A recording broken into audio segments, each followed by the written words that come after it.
Seja bem-vinda ao último tópico da nossa série de videoaulas.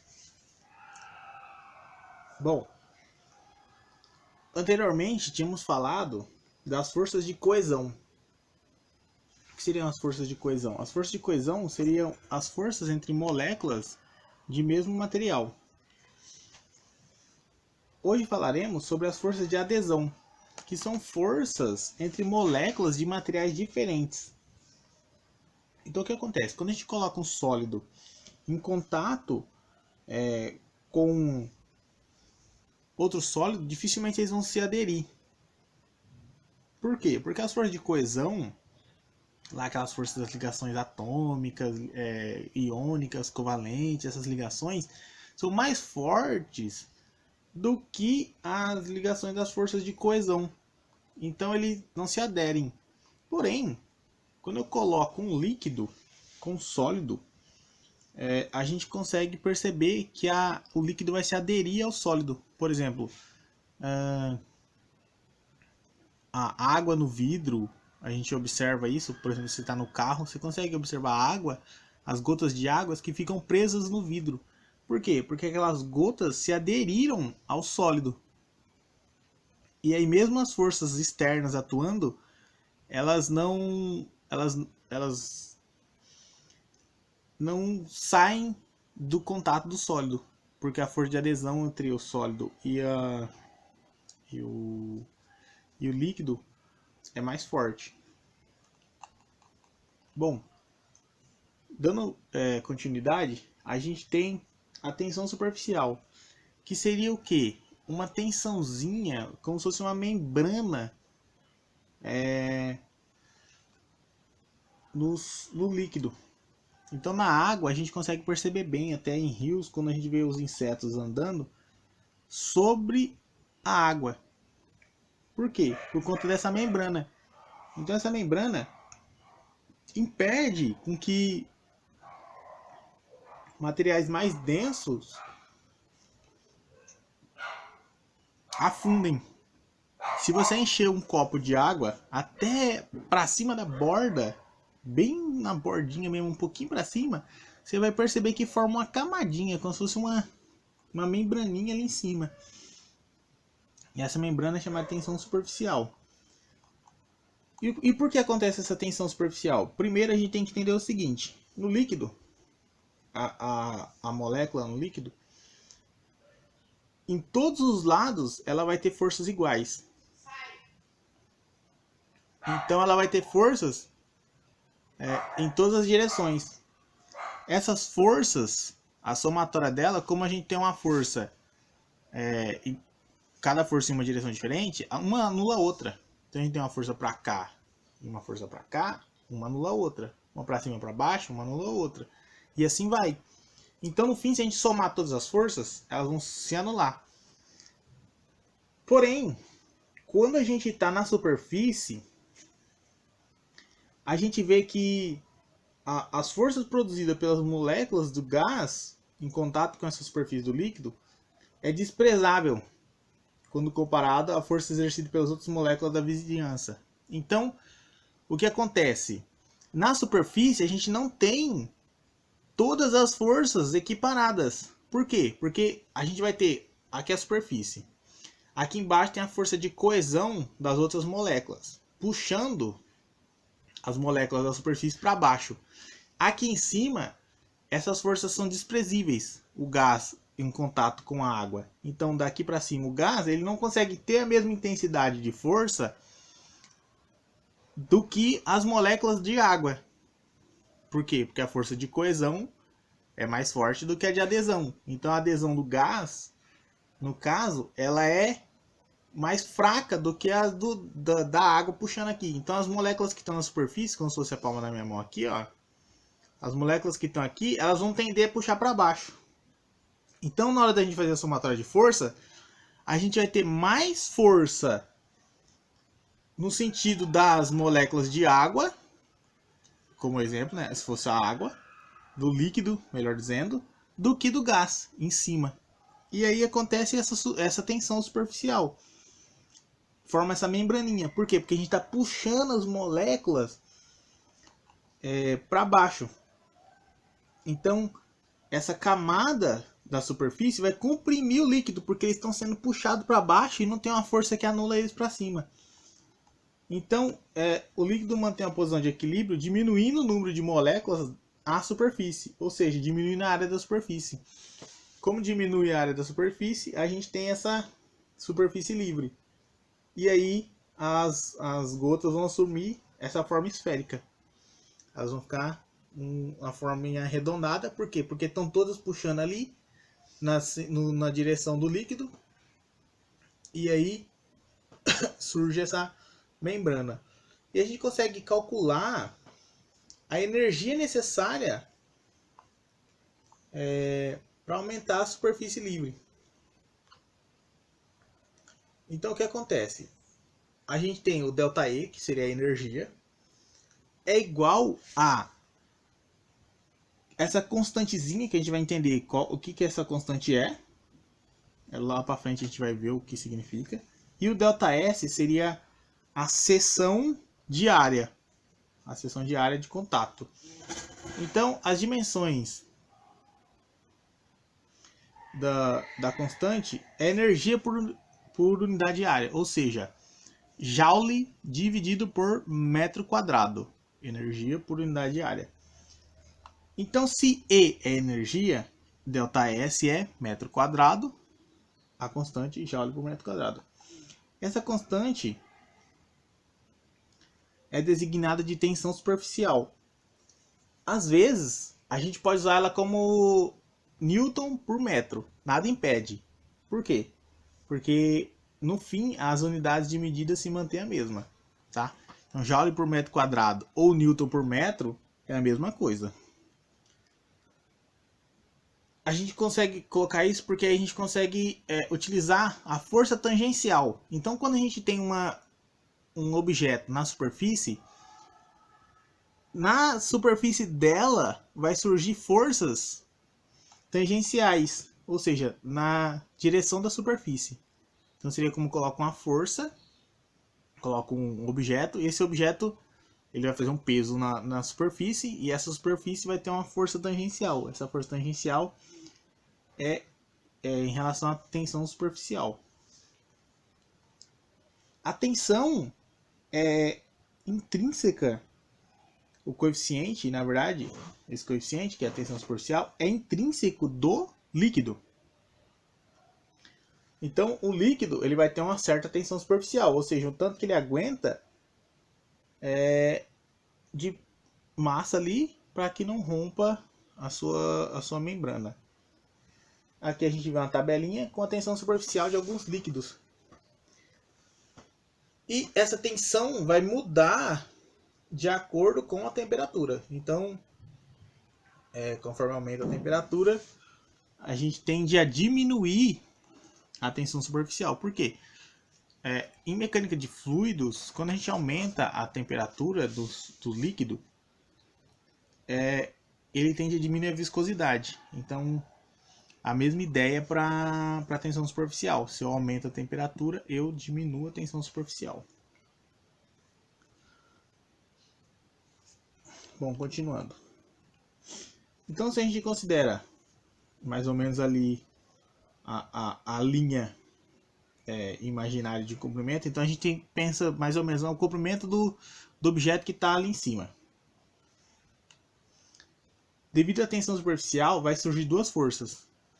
Então seria mais ou menos, até a gente vai ver no exemplo, quando a gente colocar certinho, seria mais ou menos a ideia de eu colocar um malabarista sobre uma corda.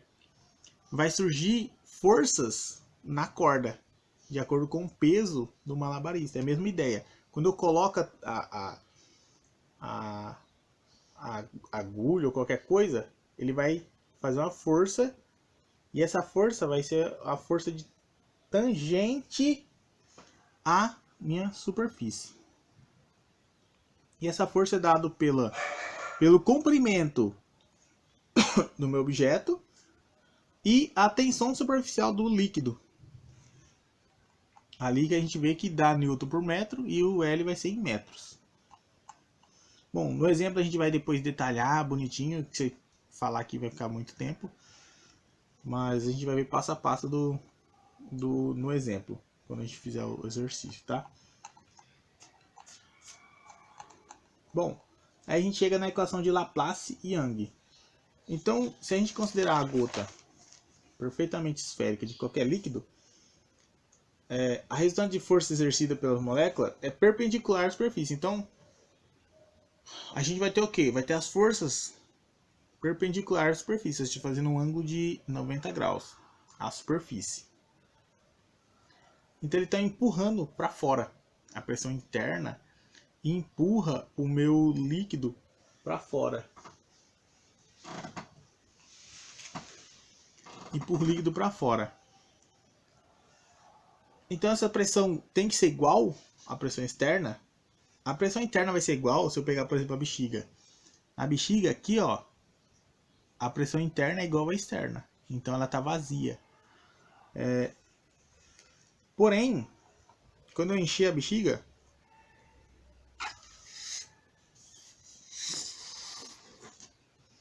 a pressão interna é maior do que a externa, porque ela empurra a bexiga, tá?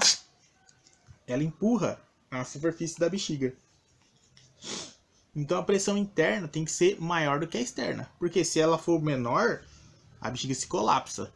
Ela vai começar a empurrar para dentro. Mas não, ela está empurrando para fora. Então ela está empurrando a superfície, não está formando essa tensãozinha na superfície. Por isso que a bexiga ela fica toda tensionada na superfície. Justamente por conta que a pressão interna é maior do que a externa. Isso tem que acontecer. Por quê? Até no nosso corpo. A pressão interna é maior do que a externa.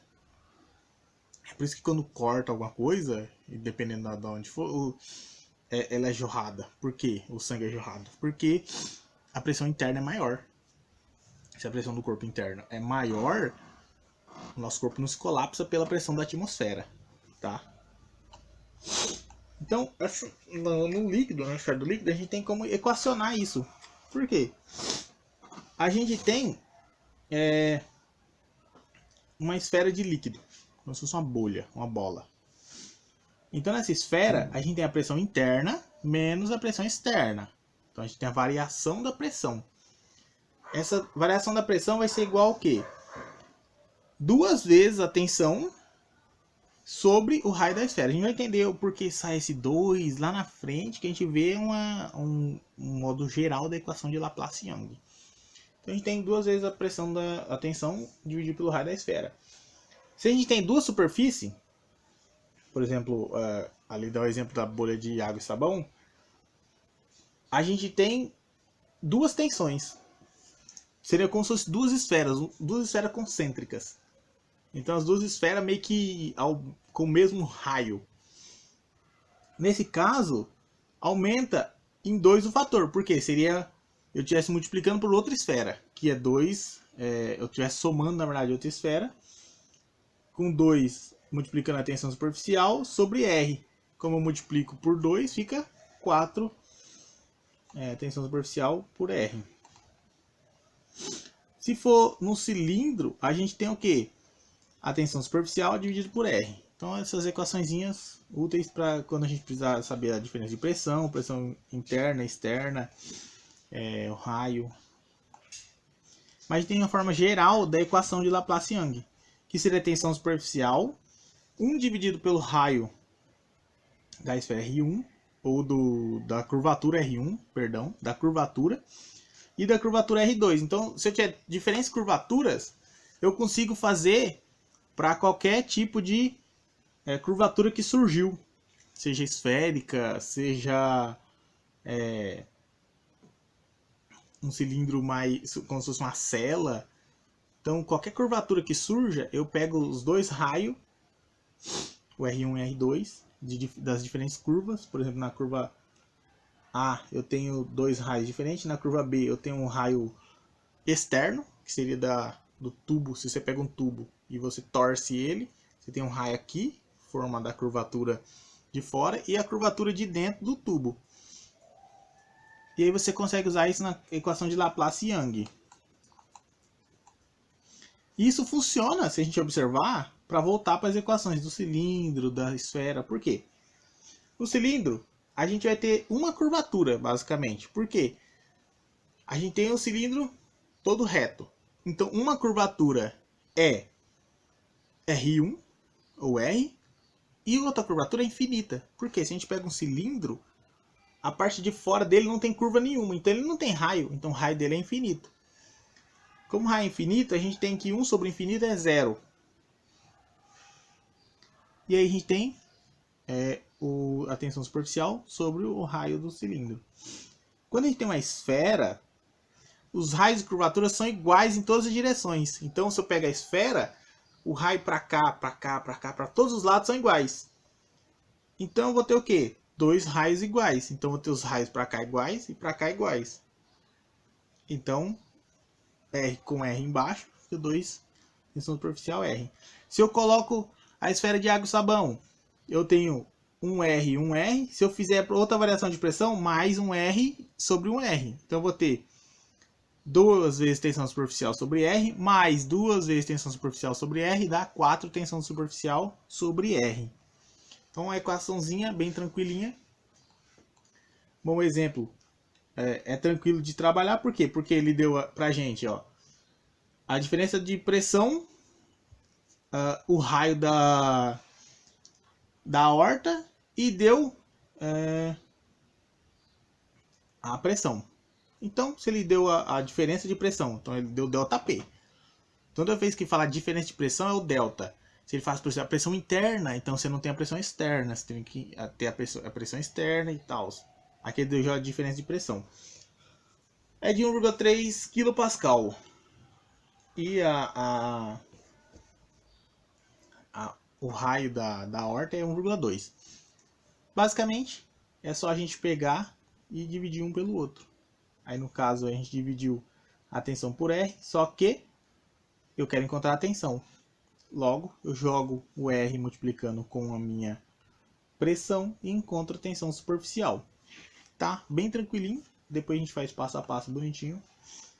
Mas é tranquilo. Bom, a energia de coesão do líquido. Então, o líquido ele tem a energia mínima que é necessária para eu seccionar essa coluna. Seria a energia de coesão. E como que eu encontro essa energia de coesão? Basicamente vai ser o quê? 2 vezes a tensão superficial vezes a área da seção. Então, imagine que eu cortei, literalmente cortei o líquido no meio. Vou ter 2 áreas da seção. Então, cortei ele. Vou ter a área da seção aqui, 2 vezes. A tensão superficial do líquido é a mesma, porque a gente está trabalhando no mesmo líquido. E a área da seção transversal. Tranquilinho. Agora, quando a gente tem 2 líquidos que não miscíveis, ou seja, que eles não se misturam, são heterogêneos, a gente tem que...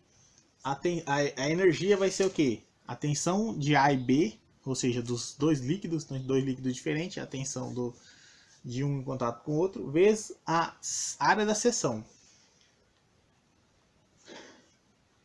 Então, a tensão vai ser a tensão de contato entre os 2 líquidos.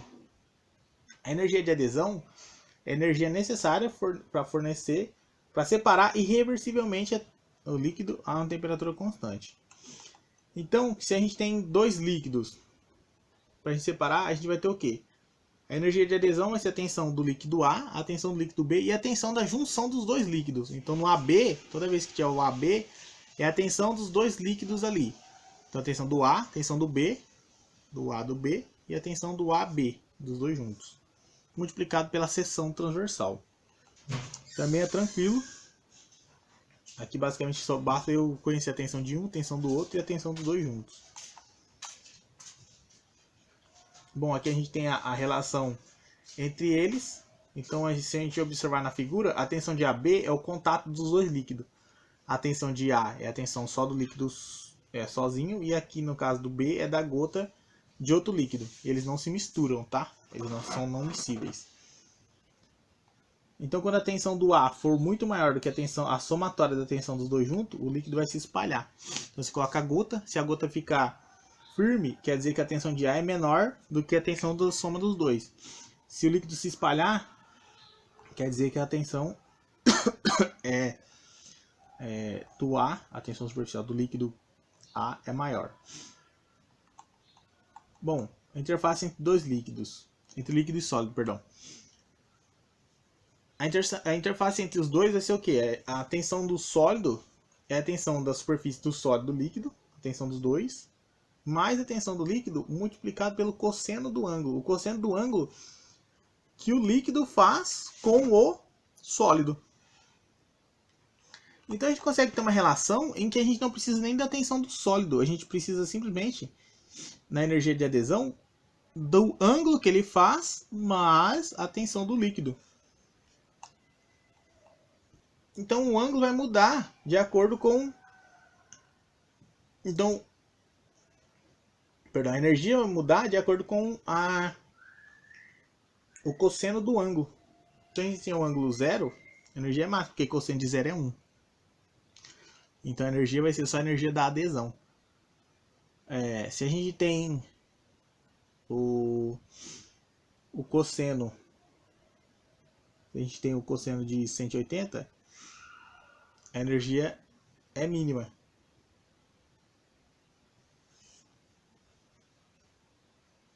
Tá?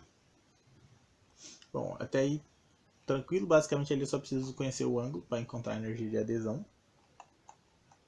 Bom, então esse fenômeno de adesão, aí já é a parte mais aplicada. Basicamente eles colocam quais são as aplicações para a medicina dentária. Bom, aí tem um fenômeno, vou ficar só no físico mesmo, da capilaridade, que seria basicamente o quê? A capilaridade a gente observa se você, por exemplo, pega um barbante e coloca em um copo d'água. Você consegue ver que a água vai meio que subindo no barbante. Então a gente tem esse fenômeno devido às forças de adesão e às forças de coesão também. Se as forças de adesão do líquido for superior à de coesão, ela curva para cima. Então seria meio que ele consegue ir subindo. Seria meio que o exemplo do barbante da água. A força de adesão é maior do que a de coesão. Então a água vai escalando sobre o barbante. Se é menor, a gente tem uma curva para baixo. E esse ângulo, a superfície de contato, ele é tangente. Então a gente consegue encontrar basicamente a relação entre as forças do líquido e o recipiente pelo ângulo que forma entre a superfície de contato, ou seja, do material com o líquido, pelo fenômeno de capilaridade. Então, se a gente observar aqui, ó, a gente coloca num tubo um líquido, acontece o seguinte: se eu pegar esse tubo e colocar no líquido de densidade ρ, o que acontece? O peso vai ser dado por essa equação, πr², h ρg. Depois a gente vai encontrar como que chega literalmente nessa equaçãozinha aqui, tá? Mas por hora vamos só entender isso daqui. Então, esse daqui é a força peso da coluna do líquido. Então, você colocou o líquido e tem uma força peso devido à massa do líquido. E essa força, quando você coloca ele no outro líquido, vai surgir as forças tangenciais lá em cima que a gente viu. Então, tem essa força vertical, 2πr, a tensão superficial, o coeficiente da tensão superficial, cosseno do ângulo. Que ângulo? Do ângulo formado pelo fenômeno de capilaridade. Então, nessa expressão, tem que 2πr é o comprimento da linha de contato, 2πr ρ, 2πr é a tensão superficial, sigma, é o módulo da força superficial, e a multiplicação pelo cosseno resulta da componente vertical da força. Por quê? Porque se a gente tem um ângulo, a força não vai ser total, vai ser de acordo com o ângulo que ele está de inclinação. Então, se a gente observar, ele forma a força peso tem que ser igual à força vertical. Logo a gente consegue encontrar uma relação para a altura. No exemplo, a gente só mostra como calcula a altura, porque a altura, na verdade, vai ser só dependente da densidade do líquido, da gravidade, do raio de curvatura dele e da tensão superficial. Então, esse raio vai ser de acordo com o recipiente que ele vai estar, né? Se a gente observar no exemplo, o tubo tem um raio de tanto, então o raio vai ser dependente do tubo, tá? Então, se a gente tem um recipiente maior, a gente aumenta o raio, menor a gente diminui o raio. Esse vai ser dependência do nosso raio. E a altura depende mais, o único fator externo seria o raio, o resto é tudo, a gravidade é fator externo.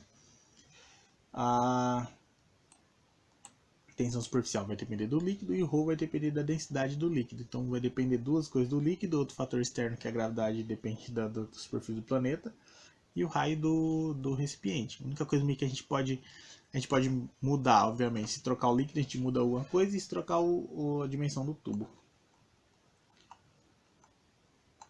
Então, se a gente tem o tubo aberto à superfície, ele vai ter uma diferença de pressão entre a interface do líquido e do ar. Então, devido à tensão superficial, a pressão tem que ser inferior à pressão atmosférica. Então, no fim, a pressão nossa tem que ser menor do que a pressão atmosférica. Tá? Por isso que a gente tem P igual a P ATM menos 2 vezes, aí a gente volta lá na pressão de acordo com a superfície da tensão. Então aqui no caso a tensão, se for esférico, 2 tensão superficial por R. Se for cilíndrico, tensão superficial por R, e assim vai. E aqui a gente tem o fenômeno de capilar isolado, que é quando a gente tem um líquido em duas placas. E aí a gente tem depois o exemplo nos dentes, porque a saliva funciona como um líquido que vai ficar entre duas placas. Então ele funciona com o fenômeno de capilaridade. E o que acontece? A pressão externa é maior, então impede com que o líquido vai saindo, ele vai ficar pressionado dentro das placas, no caso dos dentes. Bom, a parte de aplicação aí não é tanto do meu lado, mas a gente consegue fazer os cálculos. E basicamente é isso. Aí a gente chega ao fim das nossas aulas de conceitos. E agora vamos partir, os próximos vídeos serão sobre os exercícios isolados de cada capítulo, tá? Bom, espero que você tenha entendido, tenha ficado esclarecido algumas coisas e até a próxima.